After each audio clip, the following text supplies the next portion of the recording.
ready! GMA Weather, serbisyong totoo ng GMA News. Mga kapuso, nalusaw na yung low pressure area na huling namataan dyan sa Mindanao at tail end ng cold front ang magpapaulan sa Visayas at Eastern Mindanao. At sa rainfall forecast nga ng Metro Weather, makikita natin yung mga kulay dilaw na yan. Yan yung mga pag-ulan na mararanasan maghapon yan dito sa buong Mindanao, pero mas malalakas sa may rehiyon ng Caraga at Davao Region o yung eastern section.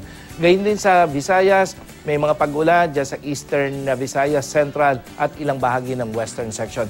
At sa Luzon, na kung saan umiiral ang hanging amihan, halos walang ulan mga kapuso, maliban niya sa may Palawan na maghapong makakaranas ng pag-ulan.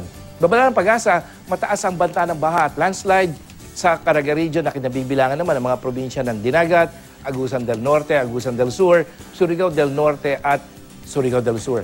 Ang aasahang panahon naman ngayon dito sa Metro Manila, mababa ang tsansa ng ulan maghapon, so maaliwalas mga kapuso. Halos walang ulap, pero yung ating init factor, dahil nga sa hanging amihan, halos aabot lamang ng 33 degrees Celsius. Sa wind forecast ng Metro Weather, makikita na patuloy na iihip ang hanging amihan sa mga susunod na araw dyan sa Luzon.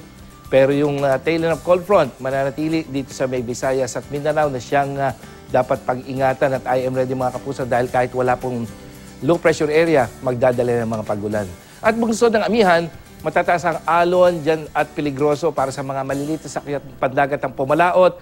Diyan sa may hilagang baybayin ng Ilocos Norte, buong coastal area ng Cagayan Valley kasama ng Batanes, dito sa may Aurora, Quezon, Bicol Region, diyan sa may Mimaropa, at halos sa buong Visayas kasama na ang Caraga Region ayon sa Pag-asa.